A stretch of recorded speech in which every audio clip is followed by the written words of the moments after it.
दोस्तों कैसे हैं आप लोग। ट्यूनीशिया के एक शहर में एक जवान सब्जी बेचता था। पुलिस ने उसकी ठेली छीन ली और उसकी बहुत बेइज्जती की।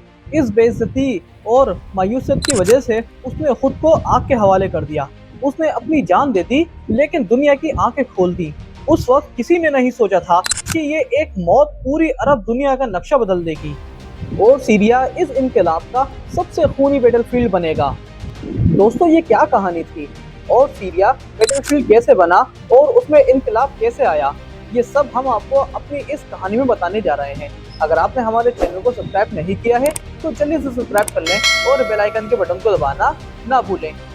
दिसंबर 2010 में ट्यूनीशिया के एक छोटे से शहर जिदी बौजीद में एक मोहम्मद बौजीदी नाम का सब्जी बेचने वाला अपनी ठेली लेकर गली गली सब्जियां बेचा करता था। एक दिन पुलिस ने उसका ठेला छीन लिया, उसके मुंह पर थप्पड़ मारा और उसकी बेइज्जती की क्योंकि उसके पास परमिट नहीं था। गुस्से में आकर बौजीज ने म्युनिसिपल ऑफिस के सामने खुद को आग लगा दी और जिंदा जला दिया। इस घटना का वीडियो और तस्वीरें सोशल मीडिया पर वायरल हो गई। लोग सड़कों पर आ गए। ट्यूनीशिया में कई साल से रूल कर रहे डिक्टेटर ज़ैनुल आबिदीन बेन अली को भागकर सऊदी अरबिया में शरण लेनी पड़ी। फेसबुक, ट्विटर, यूट्यूब जैसे प्लेटफॉर्म ने इस रेवोल्यूशन को हवा दी। पहली बार अरब के आम लोगों के पास एक ऐसी डिजिटल ताकत थी जिससे वो अपना दर्द दुनिया तक पहुंचा सकते थे।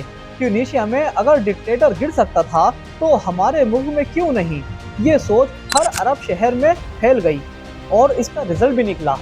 ट्यूनीशिया के बाद ये क्रांति Egypt, Libya, Yemen, Bahrain, Morocco और सीरिया तक पहुंच गई। इजिप्ट में लाखों लोगों ने तहरीर स्क्वायर में जमाव बनाया। 30 साल से राज कर रहे हुस्नी मुबारक को गद्दी छोड़नी पड़ी। लीबिया में मुअम्मर गद्दाफी को जनता ने पहले ही गिरा दिया, फिर उसको मार डाला। यमन में अली अब्दुल्ला सालेह का रूल खत्म हुआ, लेकिन नया दौर और भी ज्यादा वायलेंट निकला। जब दुनिया में डिक्टेटरशिप गिर रही थी तो सीरिया के लोग भी जाग गए। मार्च 2011 में देरिया नाम का शहर में कुछ स्कूल के बच्चों ने एक दीवार पर लिखा, your turn is next dictator, यानी अगली बारी आपकी है डॉक्टर। ये एक डायरेक्ट मैसेज था बशर अल असद के लिए, जो पिछले 11 साल से सीरिया का डिक्टेटर था। इसके बाद उसकी आर्मी ने बच्चों को अरेस्ट करके उन्हें टॉर्चर किया गया। जब उनके पेरेंट्स उन्हें छुड़वाने आए तो असद का सफर यानी जो उनके अफसरान थे वो बोले कि उन्हें भूल जाओ और दूसरे बच्चे पैदा करो, अपनी बीवियों से कहो कि और बच्चे बना लें। दोस्तों यहीं से सीरिया में जो आंदोलन एक पीसफुल जो शांति के साथ चल रहा था वो अब वायलेंट की तरफ मुड़ गया, क्योंकि जब देरिया के बच्चों ने एक दीवार पर लिखा कि doctor your turn is next तो उन्हें नहीं पता था कि ये एक खतरनाक डिक्टेटर के गुस्से का निशाना बन जाएंगे। ये डिक्टेटर था बशर अल असद। दोस्तों सीरिया पर असद फैमिली का कब्जा 1971 से था। बशर अल असद के पिता हाफिज अल असद एक मिलिट्री जनरल थे जिन्होंने कॉप करके यानी बगावत करके पावर को हथिया लिया था। 2000 में हाफिज की मौत के बाद बशर को गद्दी मिली। उस वक्त लोगों को लगा कि बशर मॉडर्न और एजुकेटेड हैं जिन्होंने लंदन में आंखों के डॉक्टर का कोर्स किया था, लेकिन लोगों को जल्दी समझ में आ गया कि बशर भी अपने बाप से कम नहीं था बल्कि ज्यादा डेंजरस था, क्योंकि वो इस्माइल करके जुल्म करता था। क्योंकि देरिया में कुछ 14-15 साल के स्कूल स्टूडेंट ने दीवार पर लिखा था कि इट्स योर टर्न डॉक्टर। बशर को डॉक्टर कहा जाता था क्योंकि उन्होंने लंदन में मेडिकल किया था। गवर्नमेंट ने उन माइनर बच्चों को उठवा लिया था। जब उनके माँ बाप उन्हें वापस लेने गए तो सिक्योरिटी ऑफिसर्स ने कहा कि अपने बच्चे भूल जाओ और ज़रूरत पड़े तो और पैदा कर लेना। फिर दोस्तों कुछ हुकूमती अहलकारों की मदद से जब उन बच्चों को वापस छोड़ा गया और वो बच्चे वापस अपने घर पे आए तो उनके नाखून उखाड़े गए थे, शरीर पर निशान थे और उनकी रूह कांप चुकी थी। जब लोगों ने पीसफुल प्रोटेस्ट किया तो उनकी डिमांड थी कि बच्चों के साथ जस्टिस यानी इंसाफ करो, freedom of speech, end to corruption. ये सीरिया में रहने वाले अवाम जो थी उनकी ये डिमांड थी असद सरकार से, लेकिन असद ने प्रोटेस्ट सुनने के बजाय मिलिट्री को सड़कों पर उतार दिया। हर शहर में टैंक, स्नाइपर्स और सीक्रेट पुलिस ने डेमोन्स्ट्रेटर यानी जो डिमांड रखने वाले लोग थे उनको गोली से उड़ा दिया। मॉस्को और स्कूल जैसी जगहों को भी सेफ नहीं छोड़ा। असद सोचता था कि लोग धमकी से डर जाएंगे, लेकिन हुआ उल्टा। पूरी सीरिया में लोग उठ खड़े हुए। दमिश्क, होम, हमा, इदलिब, लताकिया हर शहर में लोगों ने निकलकर नारा लगाया, the people want the downfall of the regime. Asad ने हर प्रोटेस्ट का जवाब दिया बंदूक से, और सीरियन मिलिट्री जो थी और सीरिया मीडिया जो थी उनको भी उसने फुल कंट्रोल कर रहा था। सीरियन टीवी चैनल्स ने प्रोटेस्टर को टेररिस्ट कहना शुरू कर दिया। असद का कहना था ये सब फॉरेन कॉन्स्पिरेसी है, ये लोग इस्लामिस्ट हैं, जिहादी हैं जो सीरिया को बर्बाद करना चाहते हैं। लेकिन ग्राउंड पर वीडियो फुटेज और एक्टिविटीज लाइव स्ट्रीम ने असली सच दिखाना शुरू कर दिया।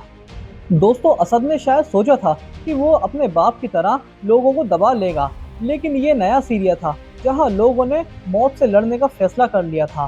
प्रोटेस्ट अब प्रोटेस्ट नहीं रहा था, अब जंग शुरू होने वाली थी। क्योंकि जब आवाम ने गांधी जी की तरह शांति से अपना हक मांगा तो असद ने हिटलर की तरह उनको जवाब दिया, यानी उन पर गोलियां बरसाई। दोस्तों, जो प्रोटेस्ट सीरिया से शुरू हुआ था उसने सीरिया के बाकी शहरों जैसे दमिश्क, होम्स, हमा, लताकिया और अलेप्पो को अपनी चपेट में ले लिया था। हर फ्राइडे को नमाज के बाद लोग आज़ादी आज़ादी का नारा लगाते हुए सड़कों पर उतर आते थे, जिसके बाद असद की सीक्रेट पुलिस लोगों को घर से उठाकर ले जाती थी और कई लोग कभी लौट के नहीं आते थे। सीरियन आर्मी ने प्रोटेस्टर्स पर लाइव फायर चलाया, स्नाइपर्स बिल्डिंगों पर बिठा दिए गए, टैंक्स और हेलीकॉप्टर से प्रोटेस्टर्स एरिया में बॉम्बिंग होने लगी। अप्रैल 2011 में होम्स में first mass killing, dozens of peaceful protesters को ओपन फायर में मार दिया गया। असद की आर्मी के पास सिर्फ एक हुक्म था, सब कुछ क्रश कर दो, नो मर्सी। जुलाई 2011 में हमा में लाखों लोगों का प्रोटेस्ट था। असद रिजीम ने वहां हैवी आर्टिलरी यूज की, जिसमें 100 लोग एक दिन में मार दिए गए। इलेक्ट्रिसिटी, वाटर बंद कर दिया गया, कम्युनिकेशन कट कर दिया गया ताकि दुनिया कुछ ना देखे। बच्चों के अस्पतालों तक में बॉम्बिंग होने लगी। सोशल मीडिया पर वीडियोस वायरल हुए, खून से लथपथ बॉडीज, रोती हुई माएं, जले हुए बच्चे। असद हर प्रोटेस्टर को टेररिस्ट डिक्लेयर करता रहा ताकि दुनिया के सामने अपना एक्शन जस्टिफाई कर सके। सीरिया में अब पीसफुल प्रोटेस्ट नाम की कोई चीज बाकी नहीं रही थी। अब हर नारा, हर आवाज एक जंग में बदल चुकी थी। जब सरकार आवाम के खिलाफ जंग छेड़ दे तो आवाम को भी जंग का जवाब जंग से देना पड़ता है। असद की मिलिट्री के अंदर से कुछ ऑफिसर्स और सोल्जर्स ने रिजाइन किया। उन्होंने एक नई फोर्स बनाई, free Syrian army FSA। FSA का एम था असद को हटाना, डेमोक्रेसी लाना और सीरिया को आज़ाद कराना। इनका बेस बना तुर्की के साथ बॉर्डर एरिया। सीरिया के हर हिस्से में आर्म ग्रुप बनने लगे। हर शहर में अलग अलग militaries, Kurdish fighters, Islamic group, tribal rebels, सब असद के खिलाफ होने लगे। अब बस दमिश्क और लताकिया ही ऐसे रीजन थे जो असद के कंट्रोल में थे, लेकिन होम्स, अलेप्पो, इदलिब में असद का कंट्रोल टूटने लगा था। असद की फौज ने सिविल एरियाज में बॉम्बिंग जारी रखी। FSA और रिबेल्स ने भी मिलिट्री और पुलिस स्टेशन पे अटैक करना शुरू कर दिया। सीरिया में अब ना इंसानियत बची थी और ना अमन, बस सिर्फ एक जंग थी। UN ने कंसर्न दिखाया, USA और यूरोप ने असद के खिलाफ सैंक्शंस लगाए, लेकिन रशिया और चाइना ने असद को बचाया। हर UN रेजोल्यूशन वीटो कर दिया गया। सीरिया में घर भटक चुके लोगों की संख्या 1 करोड़ से ज्यादा होने लगी थी। सीरिया, जो कि एक खूबसूरत देश था, अब चकनाचूर होने लगा था। एक तरफ असद का जुल्म, दूसरी तरफ रिबेल्स की रेज। लेकिन असली तूफान अभी आना बाकी था, जब सीरिया में घुसेगा दुनिया का सबसे खतरनाक नाम, ISIS। दोस्तों, सीरिया की जंग अब सीरिया की नहीं रही थी, ये बन गई थी एक इंटरनेशनल बैटलफील्ड जहां हर सुपर पावर अपना गेम खेल रही थी।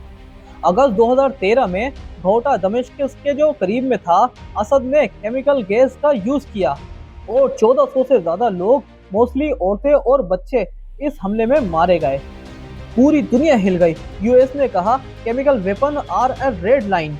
US के प्रेसिडेंट बराक ओबामा ने मिलिट्री एक्शन की धमकी दी, लेकिन एक्शन नहीं लिया। रशिया ने असद को सपोर्ट करते हुए सीरिया में ऑफिशियली अपनी मिलिट्री उतार दी। 2015 में रशियन एयरफोर्स ने रिबेल हिल्ड एरियाज पर हैवी बॉम्बिंग की। दोस्तों, सिविल वॉर के चाउस का फायदा उठाकर ISIS और दाइश ने सीरिया में एंट्री की। उन्होंने रक्का को अपना कैपिटल बनाया और अपनी खिलाफत का ऐलान किया। ISIS ने बीहेल्डिंग, स्लीवी टॉर्चर का बाजार गर्म किया और दुनिया के सबसे खतरनाक ग्रुप बन गए। USA, UK, फ्रांस अपोजिशन को सपोर्ट कर रहे थे रशिया, ईरान, हिजबुल्ला असद को फुल बैकिंग दे रहे थे। टर्की ने अपने इंटरेस्ट के लिए कुर्दिश रीजन पे एक्शन लिया। सीरिया अब एक कंट्री नहीं बल्कि पावरफुल कंट्रीज के बीच की एक चेसबोर्ड बन चुका था। दोस्तों, सीरिया की जंग अब खुद सीरिया के हाथ से निकल चुकी थी। हर तरफ सिर्फ एक ही चीज थी, बर्बादी। दोस्तों, सीरिया की कहानी का ये एक हिस्सा था जो हमने आपको अपने इस वीडियो में बताया है। बाकी का हिस्सा हम आपको अपनी अगली वीडियो में बताएंगे। कहीं मत जाइएगा दोस्तों, ये बहुत मजे की कहानी जो हमने आपको बताई है और अगले व्लॉग में भी हम आपको बताएंगे। तो तब तक के लिए मुझे दीजिए इजाजत। मैं आपका दोस्त नवाज खान।